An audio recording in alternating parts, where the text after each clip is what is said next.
What's good, everybody? The Buckeye roast is back. Ron, we back in here, We outside. How you doing? man. If I wasn't awake, I left my computer volume up pretty loud, and that theme song just blasted right through me. It blasted. I was like, oh man. But I'm good, man. How are you? It's been a long time. I know, man. It feels like we've been away from the microphones for a good bit of time. It felt good to get back in front of them yesterday for Buckeye BS. If you haven't checked that out already, make sure that you check that out. We are live with our guys, Cam and Mike. The whole gang's back together. I mean, we're going back to camp soon, so we had to pop outside. Sometimes you gotta pop out and yeah, we back. We back. We missed us, though.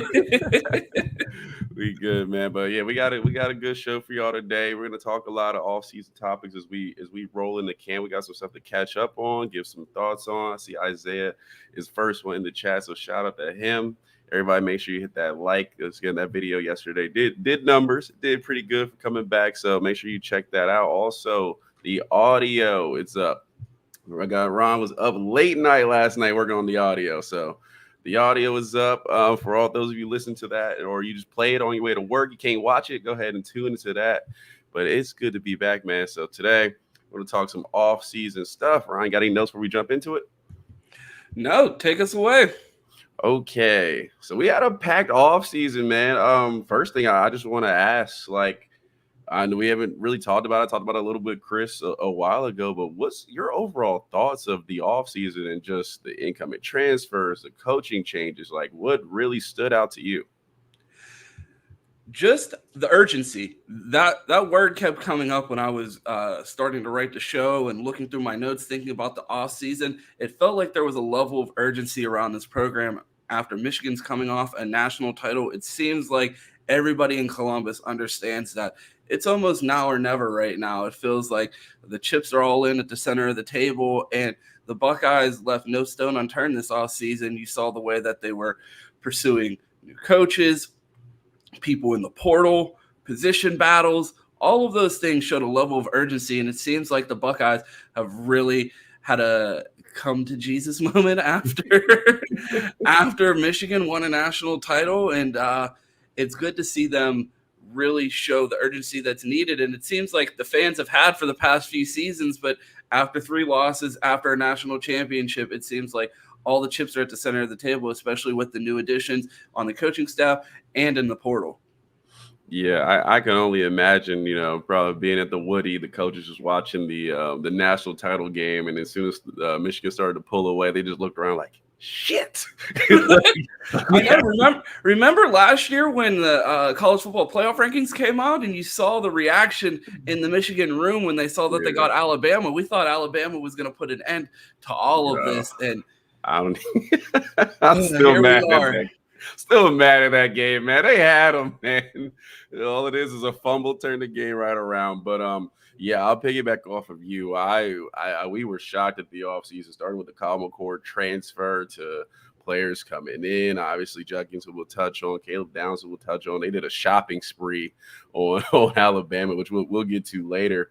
But new coaches, man, the departure of Tony Alford, it's just a lot. So I will start with one of the big ones that we haven't really touched on, and I'll start with this. Quinshon Judkins was really the first one for me where I was like, oh, like, all right, they mean business. Like this is no longer a game here. So I just want to know, what was your initial reaction in chat? You can give me as well. What was your reaction when Quinshon Judkins came to the Buckeyes this offseason? My initial thought was, oh man, Trey's leaving for the draft. when we first heard these reports that Quinshon Judkins was joining the Buckeyes, you assumed that Travion Henderson was heading outside the door. There's no way that we would have this type of duo. And what do you know? Travion Henderson is back for his senior season, and we have a 2-headed monster in the backfield that, I mean, I don't think we've ever seen at Ohio State. And I mean, this could be one of the more dynamic back duos that we've seen in college football history going into this year. No, yeah, I agree. I mean, if you were to tell me that we basically were making a trade for Dallin Hayden for Quinshon Judkins, I mean, everyone's jumping on that. it'd be nice to have them all, but that's really just not possible in this era of college football. So you think about it. We talked about it a little bit on last episode. You think about the backs that we've had with, Mayan and guys like that, and getting late into the season where they don't feature Trey as much and try to just get him to run downhill and get those tough yards. And we know like that's not exactly his specialty. He's more of a guy you want to get in space, and Quinshon is that guy. I mean, I saw the breakdown, man, the vision, the blocking, the toughness he brings, obviously the attitude, and he got some stats up there. Man, this guy he's impressive, and it was the last thought that I was like, oh yeah, he's coming. I've been like, there's no way in the hell Quinshon Judkins will be on this team after seeing him run through Penn State, and he's here. So I'm very happy about it. I know you got some stats for us. Yeah, I mean, 271 carries last year, 15 touchdowns, 4.3 yards per carry as a sophomore. Led the SEC with most rushing attempts without a fumble, which is huge, especially for a back that takes that many carries in a division that's in a conference that's that tough, to be able to show that that ability to protect the ball. And then again, you look at his freshman season stats, led the SEC in rushing, led the SEC in touchdowns, 17 touchdowns, 1,500 yards. You would think that with TreVeyon Henderson that you wouldn't need that type of production, but outside of the top two backs, it does get kind of thin for the Buckeyes as far as depth. So it'll be interesting to see how these two are deployed this year, but I can't wait to see this two-headed monster in the backfield. And it felt like we had that last year. We used to say it, or even three-headed monster with Chip and Mayan, but these two this year, I think it's going to be different. Last year, we talked a lot about Nick Singleton and Katron Allen potentially being the best duo in college football, and I don't even think it's close when you compare TreVeyon Henderson and Quinshon Judkins to those two.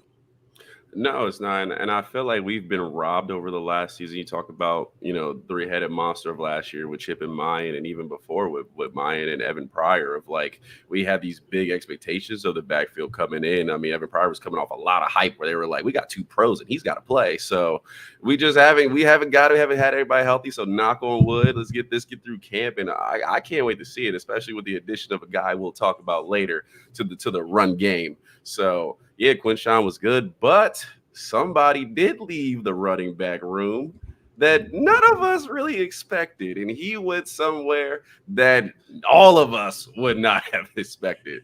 So I got to talk Tony Alford as far as departures from the room. Just give me your initial reaction of like, what was your reaction? He was like, he's going where?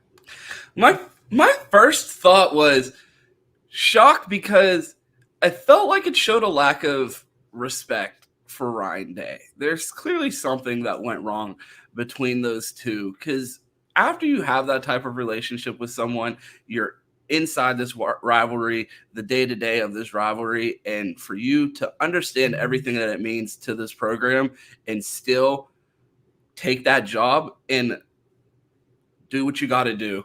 You got to do what's best for your family. If you think that's the best position for you, by all means, at the end of the day, it is a job to you. But I mean, you would think after the relationship you had with Ryan Day, you would say to myself, nah, I don't think so. I'll go anywhere but there. I asked Chris when this first happened, I said, you got to talk to Zach. Like, could you imagine one of Urban's coaches going into his office and telling him, hey, you know what? I'm going to the team up north. Like, like the respect factor that people had for Urban, I don't even think they would feel comfortable going in there and telling them. They might no call, no show to work and then just start at Michigan. I couldn't see them walking into Urban's office and telling them, hey, you know what? I'm going to go work for Sharon Moore instead of you. Yeah, good luck making it out of there alive. Urban's crazy. Yeah, man, I talked about this at length with Chris Drew, like maybe like a few days after it happened. We did a morning show and he just kind of gave me the platform, and my results was like, overall, like, am I upset Tony Alford is just leaving? Like, no, I think he's a really good coach. Do I think is the position we can upgrade? Like, yeah, of course. I never thought like, oh, he leaving, we can't replace him. But it's just the bad taste in your mouth of like, we are really about to get our get back on these boys. Like, time is due. Ron has stated it multiple times. Ever since we've come outside, Ryan Day's just like, nah, we ain't got to win that game no more. Like, it is time. The clock is ticking, and it's really now or never. And it's like, all right, we're making this run. Everyone's coming back. Like, why leave now? But is what it is. But Chad, let me know how you felt about that when it happened. It's one of the bigger shocks, but I want to ask you, Ron. Yes, Tony Alford did leave. Yes, he went to the rival in the team up north. But I do want to ask, are you happy with how he's left this room? Absolutely. I mean, could you ask for any more? I mean, you think there are depth issues, especially with the recent injury to TC Caffey. But I mean, you put a duo together like that, and then you had a room as loaded as it was last year. You see Mayan depart for the draft. You see Chip head to Kentucky. The room was loaded. Dallin Hayden head to Colorado. The room was loaded before he left. He brings in Quinshon Judkins, elevates it to another level. You'd like to see a little bit more depth. I mean, we have James Peoples, but I mean, I think the room is in a great position. I don't think there was really much else that he could have done to keep this room in any better position. I mean, he landed a strong running back in the previous class. He brought in someone from the portal. He did his best to maintain the people that he could around the roster. I think he left the room in a great place when he left. Yeah, I'll double that down on that. I mean, I think one of Tony Alford's best attributes was he had the guys ready to play on Saturday, and we've knocked him in. You see it in the comments. He hasn't always got the running backs we wanted, but for him to be like walking out the door, and I feel like, well, everybody I want is pretty much here. I'd love to have Dallin Hayden back, but it's time for him to play. He's in his third year, so if I got to take the L on that, like I am very happy with this room looks. You got two backs really ready to play. You got the young guys who are waiting for snaps, and obviously there should be a lot of burn early in the season where you can really see what they can do. And next year going in, you're losing two guys, and you're like, okay, I see what they can do. Maybe they're ready. Maybe we need to hit the portal again, but you can't be mad because you're talking about the best in the room for this season, and that's the most important part for this season. So I'm very happy with that and can't complain. Now, I'm kind of wraps with Tony Alford. Everybody, like the video. Let me know your thoughts on that. Also, too, we don't have super chats just yet. But like I said, Ron put in the work on the podcast side. So go over there, leave a 5-star review. If you don't like Ron's hat, at least leave a 4-star review. Get us going in there and ask those questions. They will be answered here. We'll keep tabs of them and make sure we answer. So we'll do that. So I'm gonna spin it to offensive coordinator. We had quite before we move on. You talked about Quinshon Judkins and not having seen him in an Ohio State uniform. I have some video that is leaked of Quinshon Judkins, and I gotta get your opinion and the chat's opinion on this one. Proud to be your girl. You make the confusion go all the way from the cold to me.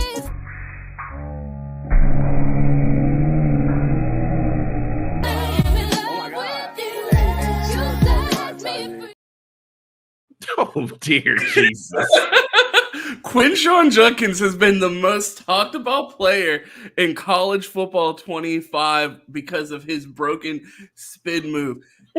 He joins a long list of unstoppable characters in video games, and it looks like he might be the first player in college football 25 to receive a nerf because he is just too unstoppable. It's gotten to the point that Ohio State has been banned from competitive college football 25 tournaments. So anything where money is on the line, you're not allowed to use Quinshon Judkins in that crazy spin move.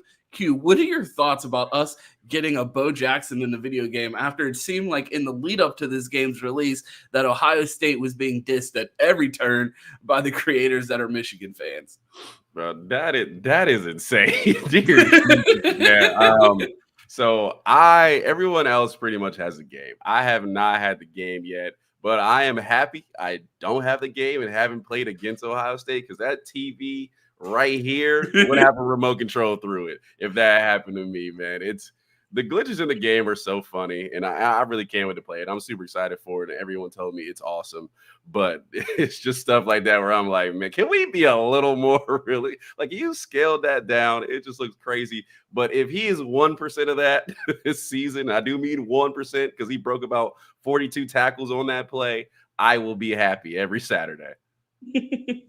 Yeah, just had to get your opinion there because it seems like he's been all the talk of the game since it's come out. So good to see that the Buckeyes are being talked about in a positive way after the way the trailer came out. I thought he'd be moving with, bricks on his feet. Speed 68. Oh yeah, but so moving on, talking offensive coordinator. So this is a hot position this off season. It wasn't enough to get one. We had to get two. Really had to let Ryan Day let go of the plays.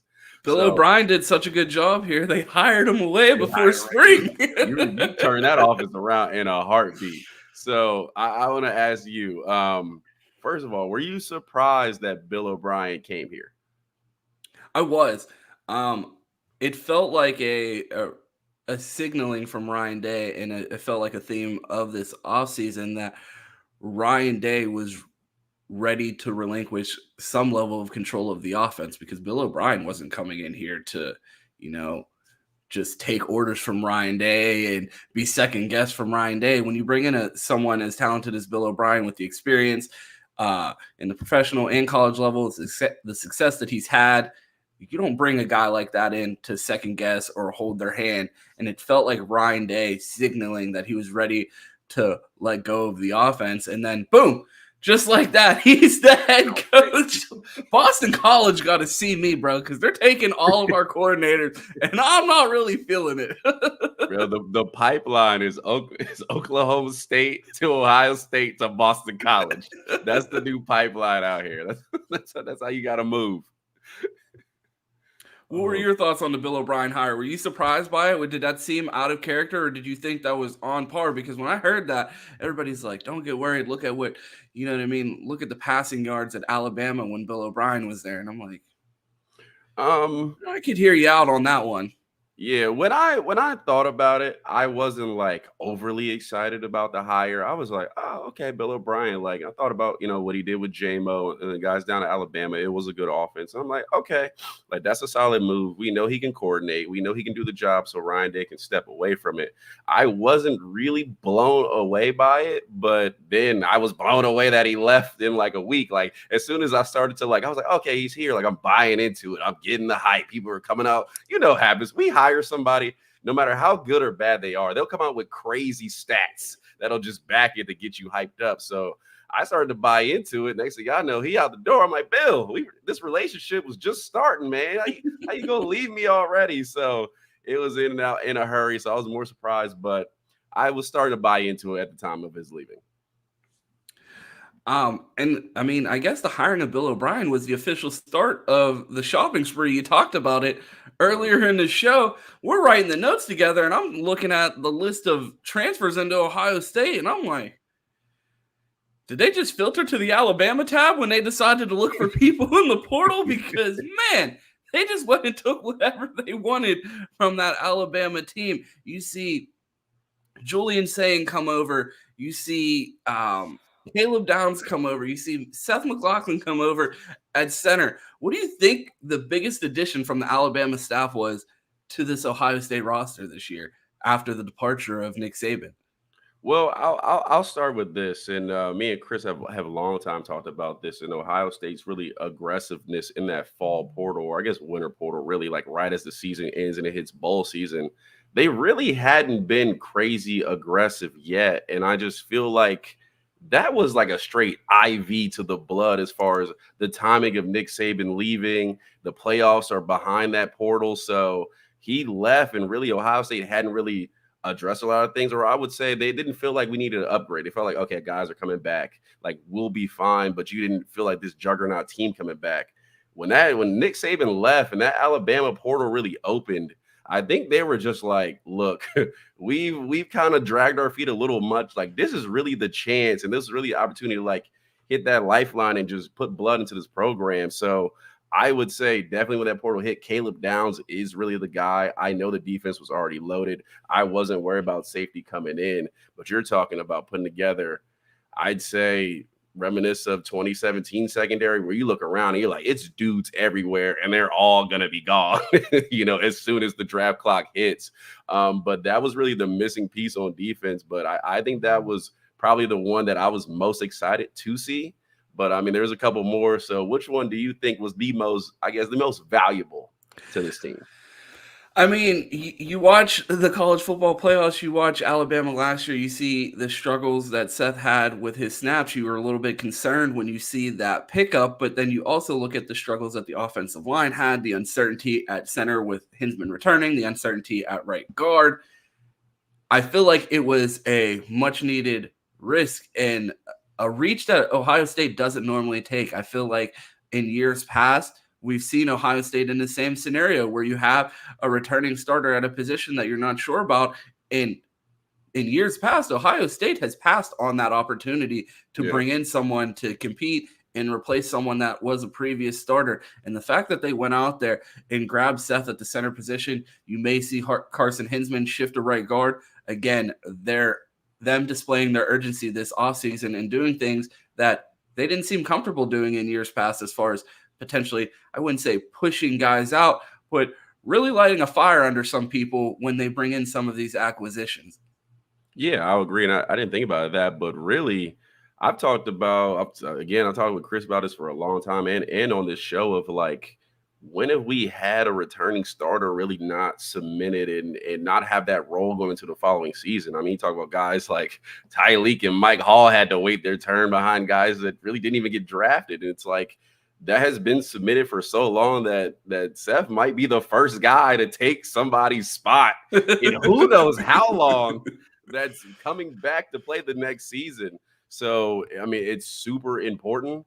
I think it's good for competition, and I'm just hoping that this kind of sets the precedence, because really we know what it is in the state of college football. Georgia pretty much was submitting their way all the way up before Nick Saban was on his way out, to where he really couldn't hold them down anymore. And they were being aggressive. They were bringing in competition, doing things like that. And it was a time for Ryan Day where it's like, hey, man, it's getting time where, like, are you ever going to win a natty here? Those questions are coming up. You're losing to Michigan. Like, you got to be aggressive now. So I feel like just that turn and that switch is just so important with the momentum going into the season.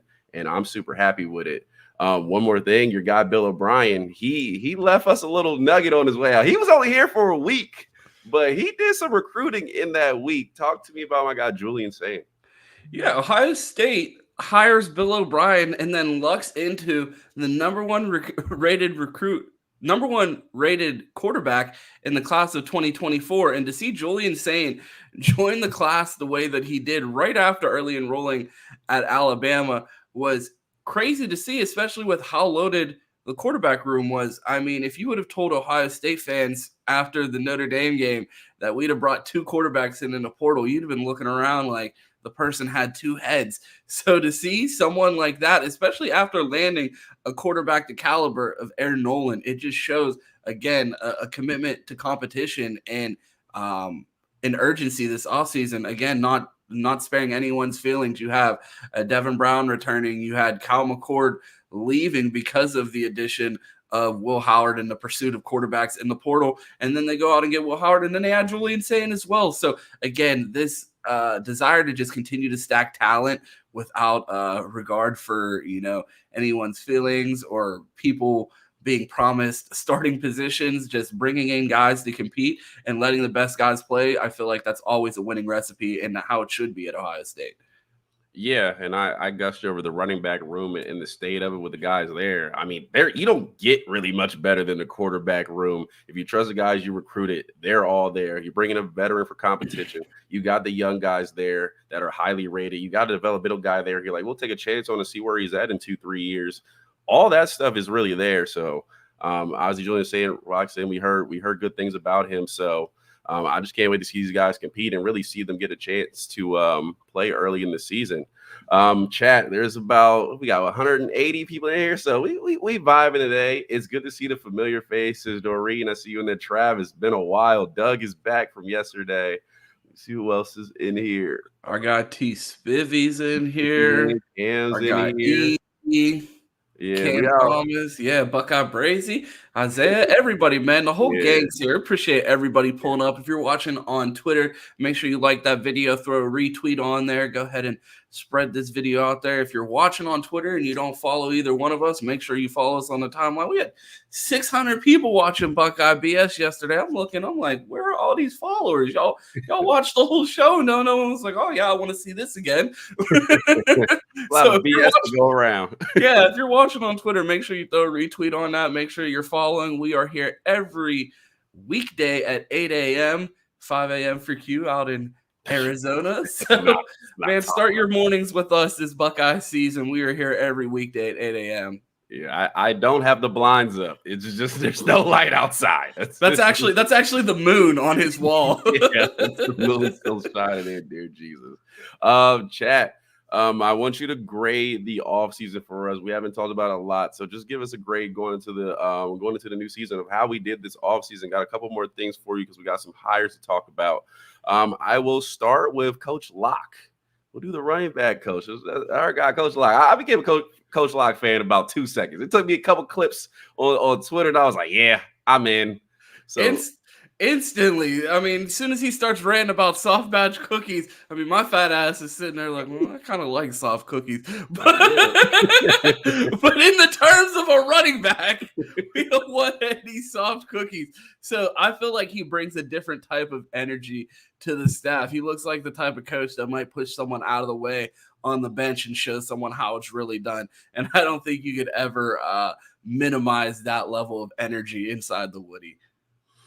No, yeah, I definitely coming from Oregon. I'm a fan of Dan Lanning. I know I got a beef with him now because they're in the Big Ten, but I like how he ran his program. And Coach Locke is like a no nonsense coach. And also too, this is a Ryan Day guy. We talked about Tony Alford earlier, and maybe the trust wasn't there. Ryan Day didn't want to give him the extension, certain things like that. He tried to play Dallin Hayden at times. It was talked about, and he was like, nah, he's not coming in. Like, I'm not trusting you with certain decisions. I feel like all that goes out the window with Coach Locke. It's like, what'd you bring me here for if you're not going to trust me? So he got the contract. We know he gets the most out of his guys. And if you squeeze 80% out of this running back room, we moving. So no complaints at all. I like his attitude, his track record. I mean, he's a guy who basically just started to volunteer, calls himself walk-on coach, and he's made it now to Ohio State. So he's doing something right. He's doing something right. So where would you rank like Hall of Fame Twitter coach, walk-on coach? Is that up? Oh, definitely Hall of Fame. We're never wrong. Not many people know more than the coaches, but we do. So we'll let him work his way up. Let him work through the ranks, and then he might catch us one of these days. But I am super excited about Coach Locke. I'll talk about him in the chat, man. It looks like the chat loved the hire. I mean, we talked about urgency this offseason. I feel like that hire was one that maybe dragged out a little bit longer than we anticipated, especially with, I guess, the unforeseen departure of Tony Alford that kind of came out of nowhere. I feel like Buckeyes kind of started to get a little bit worried as that started to drag on, and then word started to leak out that they had a guy that they were zeroing in on. There was just a date, and they were dealing with some contract things, and they were able to get it done. And I mean, you see the path that Coach Locke has taken. I mean, Coach Norvell hired him, Coach Lanning hired him, Ryan Day hired him. Clearly, he's very respected in the coaching community. He's been rising fast through the ranks of college football over the past couple of years. So to see the Buckeyes identify a talent like that and bring that energy on staff, you love to see it. Yeah, no, super important. Happy to have him. And then there's one more we got to talk about. a true shocker. Coach Chip Kelly, Ohio State offensive coordinator. Now, who saw that coming? No one. There's no way anyone saw that coming. I mean, Chip Kelly was just the head coach of UCLA. I could remember all offseason the amount of phone calls that I had with Cam and Chris Drew, like, bro, Chip Kelly's really the offensive coordinator at Ohio State. Again, showing a level of urgency. And I feel like it speaks to a theme of Ryan Day this offseason of really wanting to relinquish control of that offense. And he said in his most recent press conference, he trusts Chip Kelly with his life. And when Brian Hartline became the offensive coordinator in years past, people were questioning, like, is Ryan Day really going to give up play calling? Is he going to let go of that control when things get tight? Is he going to pull the play sheet out of his back pocket and just start calling plays over the mic? But it seems like having Chip Kelly on staff is going to be someone that Ryan Day can really be hands off with this offense and take a step back and really move into a CEO role with someone that he trusts. And I feel like some of the holdup with Ryan Day moving into that CEO role is the lack of trust that he had in some of the former people on the staff. But having Chip on the staff, I feel like that elevates his trust level with the offensive coordinator, and I feel like it's going to give Ryan Day a better perspective of the program. Yeah, I couldn't agree with you more. I mean, Chip's been around for a long time. We remember him modernizing the offense 10 years ago, maybe a little more, probably a little more than that. So I'm super happy, and I know you have some stats on Chip and how his offenses have ran. I mean, you think about the run game with these two guys. I can't wait to see that. And really, one of the big things for me that Chip brings is just the creativity. If there is one thing Ryan Day's been missing, is that creativity. It's been like this offense runs well. We have pros all over the field, but it seems a little vanilla at times. And like when he does pull stuff out, I was like, oh, dang, we had that in the back. It's like Clemson game. He pulled everything out. I'm like, where has this been? Like, we've lost games before this. I mean, you're going to be asking that this year when you look at Ohio State's schedule. I was listening to the Cover 3 podcast the other day, and they're talking about Ohio State might not have to show anything in their offense for 5 weeks. Well, save it all for Oregon, but as long as it's there, I will be happy. But man, I'm super happy to have Chip. I think he's going to add elements to this offense. He's going to get guys in space who have speed, who are dynamic. He's going to recruit those level of guys, and I think that's one of the things that's been missing from his Ohio State offense, in my opinion, for a bit. So seeing that come back, seeing dynamic guys in space at Ohio State, and that's all I need for me. Just give me that and a chocolate bar, and I'm good to go. When you look at that tweet from our guy, Mr. Ohio, we got up there on the screen, it shows Chip Kelly's top 5 offenses that he had in college football. Did it surprise you to see 2 UCLA teams in the top 5? It really does. I mean, really the only memory I have of the UCLA is them smashing LSU that one time and then just not really playing good ball outside of that. So when you look at it, it's like, who was on that offense? I mean, I know they had DTR, but like, I gotta go back and look. I gotta go back and look at some stats of who was playing. No, it does, and we know Chip. He'll squeeze the most out of the orange. He'll get the most out of his offenses, and they'll come ready to play. So you put him on one side, Jim Knowles on the other, bro. Let's ride. I'm good to go. We talked about that a ton last season about Ryan Day having a head coach on the defensive side of the ball, and what a lift that was for Ryan Day to be able to step back from the defense after, that disastrous year with Matt Barnes and Kerry Combs of, Ryan Day sitting in on defensive meetings, helping scheme up the defense and prep for the following week because there were so many struggles on the defensive side of the ball, and then be able to hand that off to Jim Knowles and him really take over that. And, really, because I mean, a lot of people kind of rolled their eyes a bit when Ryan Day hired Jim Knowles and said, I want a CEO of the defense. I want a head coach of the defense. And like, okay, well, a lot of coaches have ego and aren't willing to relinquish that power. And you saw what a lift that was for Ryan Day to have Jim Knowles on the staff. And now you bring in the equivalent on the offensive side of the ball. I really think we're going to see Ohio State rolling in a different way, just because of, I feel like, with the changing landscape of college football administratively, they're really on the same page right now and moving in the right direction as far as delegation of roles. Because, I mean, you see how much the head coaching position has changed in college football, and it's no longer an X's and O's position. You're a fundraiser. You're a developer. You're a schemer. You're doing all of these things that weren't required of you in years past. Now with NIL, having to recruit your roster year-round, the transfer portal, so many different elements and demands of college football changing, and the responsibilities of the coach, having another guy on the offensive side of the ball to alleviate Ryan Day's play like the way Jim Knowles did, I think that's just going to be a huge lift.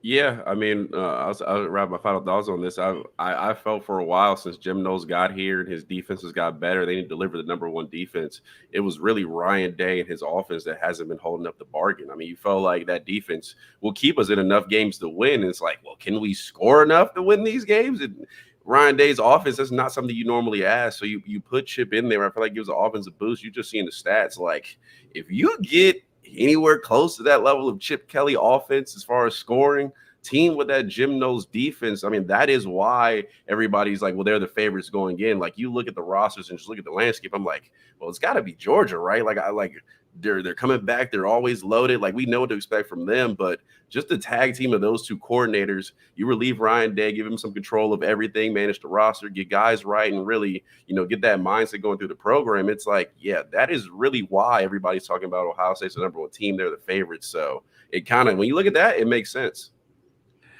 Absolutely.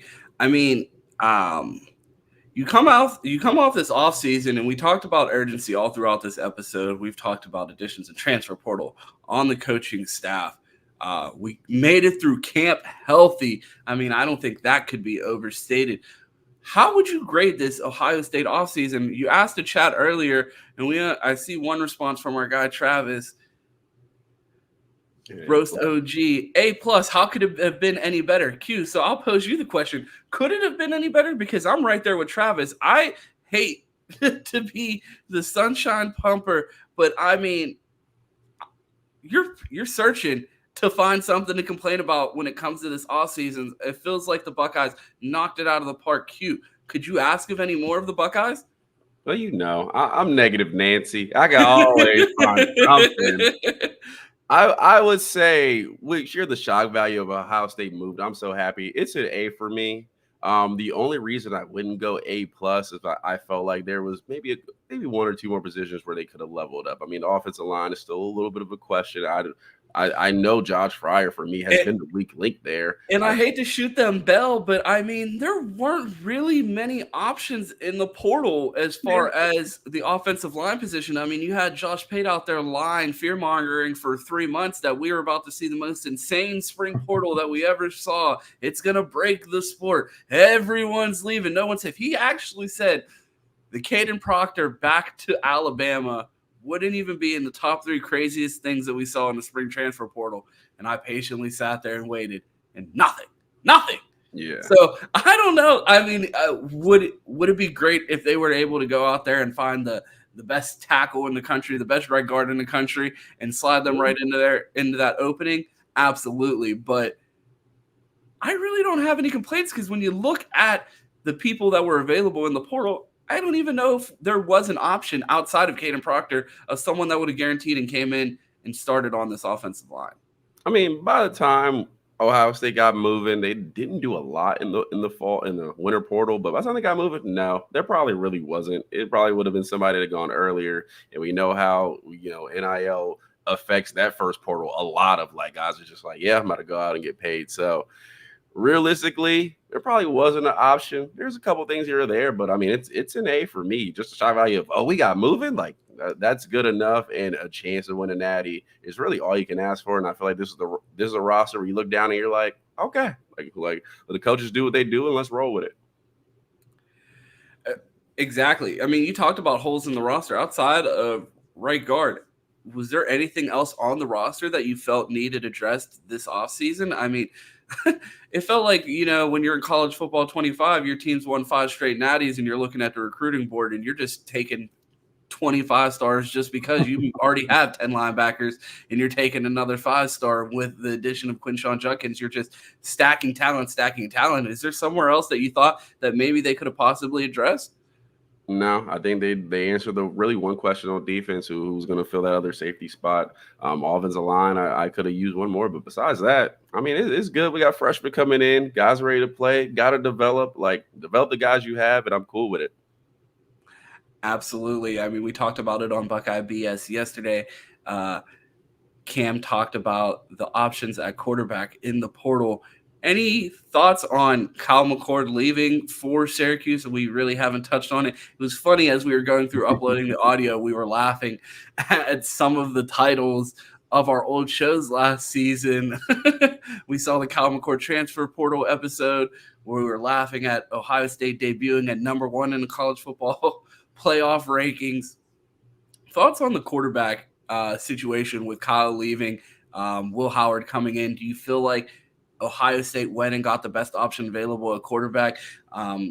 it's been talked about. Cam Ward was interested in Ohio State. You see what he's doing at Miami. Do you think there will be any buyer's remorse there? You hear great things about Cam Ward coming out of Miami. You hear good things about Will Howard coming out of Ohio State. Obviously, Cam Ward, the starter. Will Howard, the presumed starter. Did Ohio State get the right quarterback? I mean, I think it remains to be seen. I am a Cam Ward fan, just like everyone else. And when the portal started, I was like, yeah, Cam Ward, like go get him. But also, like, they pay Ryan Day big bucks for a reason to make those decisions. I mean, I also, not a lot of people liked him, but I was like, man, give me DeQuan Finn. We'll run a Jalen Milroe around here. It'll be exciting. I know he can throw the ball deep. I don't know if it's going to be accurate, but it'll be there. So, but I mean, Will Howard's here. I got to back my guy. He's here, and hopefully, it's a quarterback competition. We get the best guy on the field, but I mean, I think that remains to be seen, but I don't know if it will be seen. I'd never buy stock in Miami, so Cam Ward could very well get back there and get leveled and be like, well, we made the right choice. And it's like, okay, so, but like I said, you bring a veteran guy in here. A lot of people have said it. He doesn't have to be Superman to win on this team. There's time where he's going to have to make big throws, but he's got a lot of time to sit in and get comfortable. Devin Brown's here. He can go compete for the job, and I'm cool with the chips as they may, and Chip Kelly's in here now, so I trust him to get the quarterbacks right and pick the right guy. Pun intended. I think you double punned there. No, one thing that I wanted to bring up, though, with Will Howard, I know there's a lot of uncertainty, as in just we haven't seen him play in a Buckeye uniform, but I challenge the listeners to go out after this episode and go look up Kenny Pickett's stats in college. I mean, if you would have saw Kenny Pickett coming out of the portal, or if you would have seen Kenny Pickett enter the portal after his junior year, you'd have been like 10 touchdowns in a season, the most you've ever done. I don't want anything to do with that guy. And then 44 touchdowns later, you see this guy popping up on list of, best college football seasons by a quarterback in the last 20 years. So, I mean, a lot of people wrote off Bo Nix when he left Auburn and ended up at Oregon. So I feel like it's a wait and see thing with Will Howard. It's unquestioned whether or not that he upgraded his level of talent, his offensive line, his receivers, his weapons around him. And obviously he's going to be aided by one of the best defenses in the nation. We could see a spectacular year that maybe the numbers wouldn't have led us to believe coming out of Kansas State. Yeah, I mean, you hit that right on the mark. I mean, Kansas State is not really known for pulling out big-time quarterbacks. I mean, Ohio State is. He's talented, and Ryan Day has a year to work with him. So, I mean, I think if he starts and he runs in this offense, he's gonna really hit his production levels and go way above what he did at Kansas State. So, especially with the weapons here, your guy Jeremiah Smith out there running some posts, screens, some goes with the wide receiver core, looking good with the South Florida Express basically on all their back plates, because that's where all our guys are from. So I think Will Howard will do just fine, or Bill Howard, as some people know him. I think he'll be just fine as all. Bill the Thrill. We're gonna get that one off the ground. T-shirt. So no, I think we'll be good. And I'm happy with the quarterback situation as it is now. Absolutely. Q is our representative, Bill Howard Stan. He has the Kansas State light in the background as to represent for his boy. It's not this season's Josh Proctor. Yeah, let's chill. I gotta hop on another bandwagon until he shows me something. Yeah, you're gonna have to wait and tune in for later in the week to find out our bandwagons for the season. But man, it felt great to be back in front of the microphone 2 days in a row. We had Buckeye BS yesterday, and we are back for the season. Weekdays here at 8 a.m. for the Buckeye Roast. We appreciate all you guys tuning in. Q, let the people know where they can find you other than here every morning. 5 a.m. apparently. I'm not hard to find, man. Cityboy Quitting on Twitter. Make sure you hit the community, jump in there if you haven't. It's a fun place. Our show goes up there, so makes us easy to find. I'm Flying to Johnson on TikTok, Instagram. So, and I'll be here. So I'm not hard to find, man. Just tweet at me, DM me, all good. Ron, where can I find you? If you want to find me, you can find me on Twitter at 2Ts. It's 2_TES. You can find me here weekdays at 8 a.m. with my guy Q. You can find me Saturdays when the season starts on the Menace platform with Chris Drew for the Best Damn College Football pregame show. Sundays with our guys Cam and Mike for Buckeye BS. We're all over the place. The season's here. We're back outside. We'll be in spaces. We'll be in the Discord. The Discord link is right below. If you want to pull up on our streams, play some video games with us, talk ball, pull up on the Discord. It's pretty much our community home base where we really interact with everybody. Group chats, gaming chats, all kinds of things going on there. We do small spaces, voice channels, everything going on in the Discord. So if you don't get enough of us here on YouTube or Twitter or all the other places that you can find us, make sure that you tap into the Discord. We appreciate you tuning in to the Don't forget podcasts, Spotify, Apple Podcasts, wherever you get us on podcasts. 5-star review, help us out. It really helps us in the algorithm. We're really trying to grow the audio side. If you watch us here on YouTube daily, go ahead and subscribe on Apple Podcasts or Spotify. Just let that download. It helps us in the algorithm. We appreciate all of you guys tuning in. Can't wait to get this season started with the Buckeyes. Go Bucks and OH. Ayo.